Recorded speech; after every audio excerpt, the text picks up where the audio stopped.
Good morning and welcome to Crabtree Church sermon on the second Sunday of Advent. If I asked you the question, what is home to you? How would you answer? What would you say? I was once asked exactly that question, what is home to you? And after a few moments' thought, I replied, I don't know. Is home a place? I've lived around the world in 5 different countries. And ever since I left school and went to university, I've moved every 5 years or less to a new city, sometimes a new country, to work and live in. My parents and family no longer live in the childhood city I grew up in, so I have no ties to return to Southampton, just memories. And my family now live in Yorkshire. This Christmas I'll spend and celebrate with them, but Yorkshire is not home for me.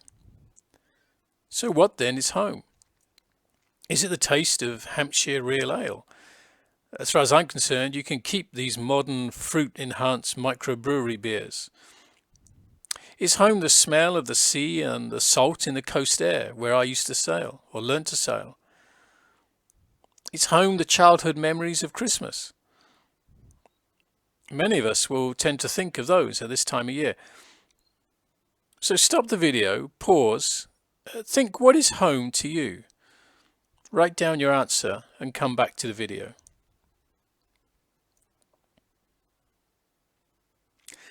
On this second Sunday of Advent, the theme is anticipation of home.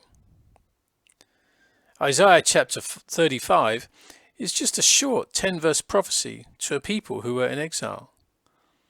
The northern kingdom of Israel were already in exile in Assyria. The southern kingdom of Judah would soon be taken into exile to Babylon. All of Israel in exile, no longer in the place they called home. No longer in the land which God promised to them through Moses. No longer home. Displaced for one reason or another, and what you know as home is not where you happen to be, physically or spiritually or emotionally. All looks lost, all hope has disappeared, and there seems nothing to look forward to. And that quite well could be a summary of Isaiah chapters 1 to 34. And then comes chapter 35, a short chapter with a message of hope, a message of home. A short chapter which says your story is not over just because things look hopeless. God is going to do something. So if you haven't already read Isaiah chapter 35, pause the video, read the passage and take notice of the imagery and then come back. Verse 1 begins, the desert and the parched land will be glad. The wilderness will rejoice and blossom. Right from the start, there is a theme here, and it is restoration. This summer, it was very, very dry. The back of my garden was parched land. The soil was baked rock hard, and it had cracked due to lack of water. Nothing was going to grow there. Just like the desert and the sand of the desert. But in Isaiah 35, this wilderness will be changed. Flowers like the crocus will appear in full blossom with colour and fragrant smell. Lebanon, Carmel and Sharon were 3 of the most fruitful and beautiful places in the land of Israel, and yet the desert would become more fruitful and more beautiful than these 3 places put together. So the imagery here in chapter 35 is bleakness to light. Desert to abundance. And the colours and the images speak to God's heart for his people. Verse 10, it says, the Lord has rescued them. Return home to Zion. Return home to the homeland of Israel, and it will be better than ever before. Returning home. That is a theme which runs through the Bible. Right from the very beginning, we find Adam and Eve at home in the Garden of Eden. And the most important part of Eden was the relationship between Adam, Eve, and God the Father. There was nothing between God and his children. This was true home. And then the people said, we would rather do it by ourselves. We would rather go our own way. So they broke fellowship with the Father, they sinned, and in doing so they discovered lots of things. They discovered shame. They discovered loss of relationship with each other, loss of relationship with God, and loss of relationship with the home they had been brought up in. And so we could say, ever since Eve pulled the apple from the tree, God's people have been trying to get back to the place of home. And that is the story of the Bible. And throughout the Bible, we get pictures of what this return home looks like. The last chapter of Revelation, the very last chapter in the Bible, is one picture.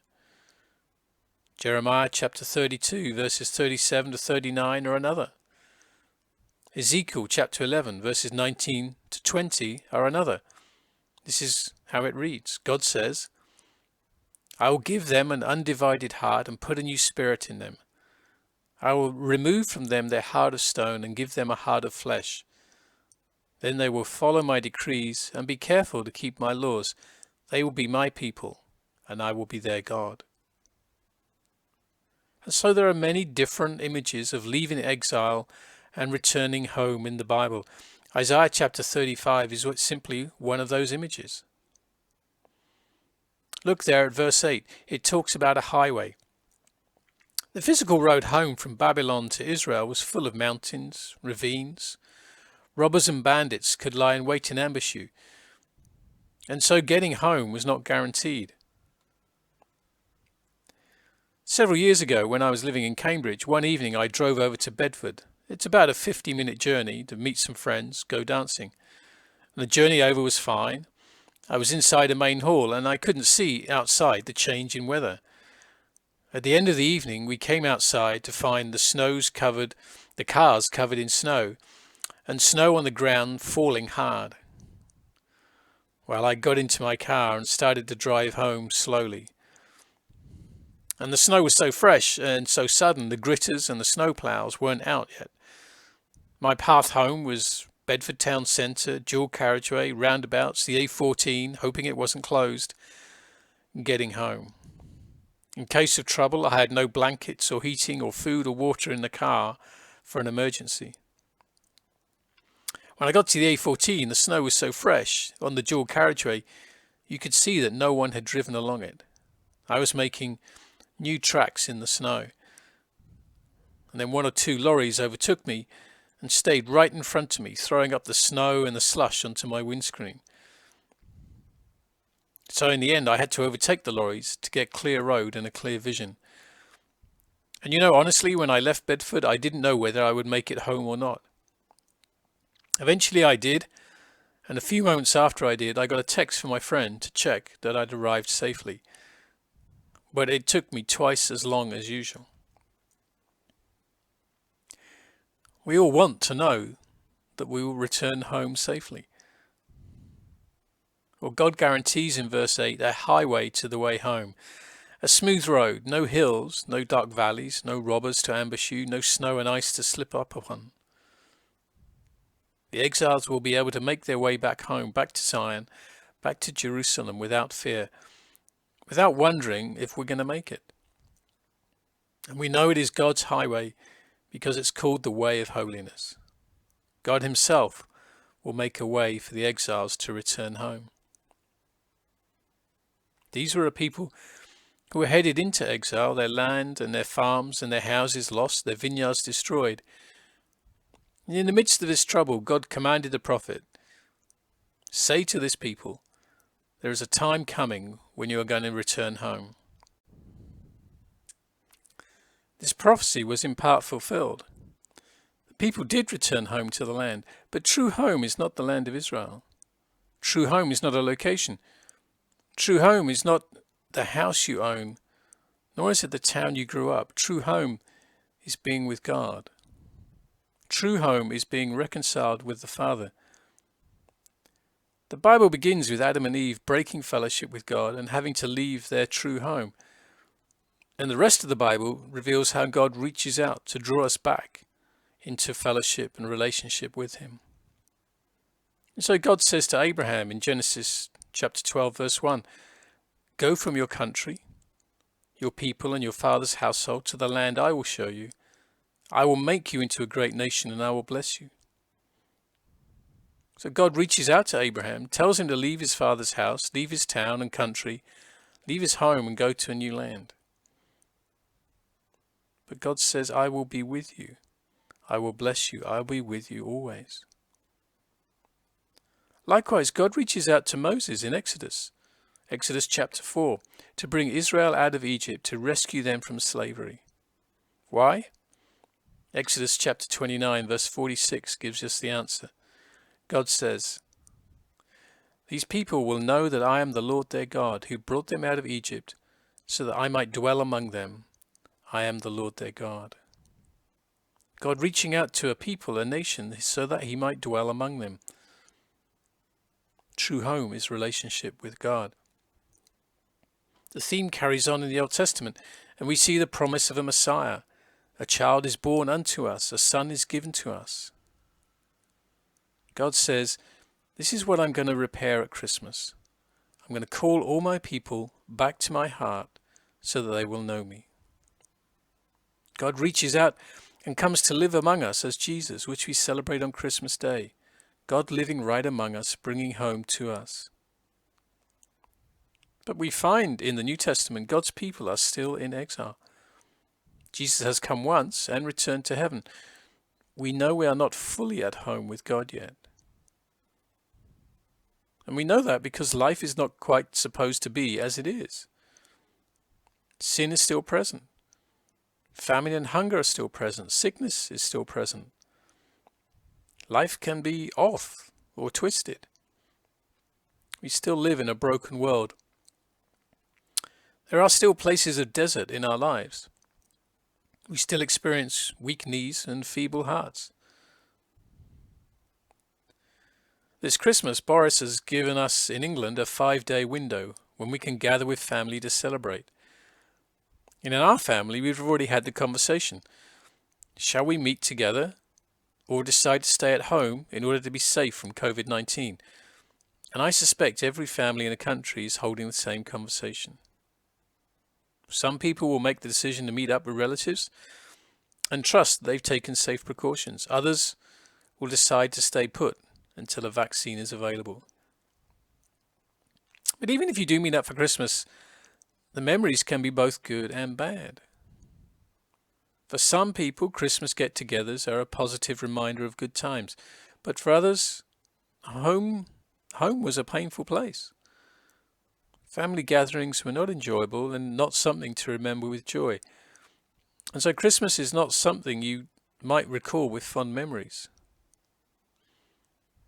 Some people will have Christmas and it might be painful this year if a loved one is no longer with you. Or some families have sadly broken apart through divorce or loss of relationship.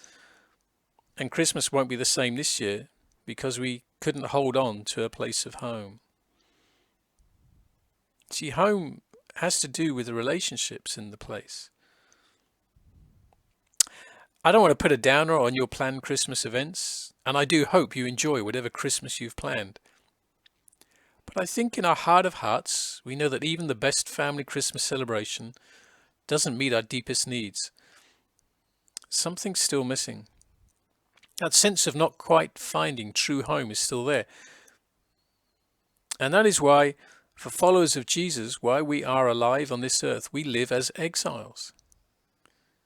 You see, you've had a taste of what true home looks like, but you are not there yet. Peter describes it in the first reading we had today, in 1 Peter chapter 1, verse 1. Peter writes his letter to the Christians in Turkey and he calls them exiles. Exiles, strangers in a foreign land. The Jewish exiles in Babylon were foreigners, and Babylon was a temporary residence before they returned home. Christians are like strangers in this broken, sinful world because their citizenship is in heaven. This world is only a temporary residence for Christians. Displaced people often turn their thoughts towards their true home. And so today we need to realize that as Christians, we are displaced. We are not in the right place. Earth is a land distorted from what God intended. God says, I've come to show you the way back to my heart, even though you live in a broken world still. So we need to realize heaven is where we belong. Peace will not come by trying to reformat our lives to return to the good old days. It's not simply a case of getting the right presents, getting the right Christmas menu and the right wine. True peace and joy comes with receiving Jesus in your heart. This is true home. He brings hope and life and joy in hearts which have grown hopeless. He brings pools of water in the midst of burning sand. Jesus says, "Are you thirsty? Then come and drink. Are you weary? Come and I will give you rest." All other ways to relieve pain and to find peace will fall short. The only place we are fully satisfied is with the love of the Father in our hearts. Christians live in the age of the already but not yet. We have received much, but much is yet to come. Peter carries on writing in 1 Peter chapter 1 verse 4, "Every Christian has an inheritance kept in heaven just for you. This inheritance will never spoil. It's not subject to decay or sin. It will not fade. It will not perish." This inheritance is the fullness of your salvation. It is the fullness of your reconciliation with the Father. You have a sense of it now, but you will experience it in fullness when Jesus returns at the end times. So the second Sunday of Advent, we celebrate looking back at Jesus' first coming, but we long for and we anticipate Jesus' second coming. The Father has promised not only to send baby Jesus to us to grow up and be crucified and rise again, but He has promised that Jesus will return to come back for His people, and take them home. Now that is something to look forward to. Amen. God bless you, and I'll see you next time.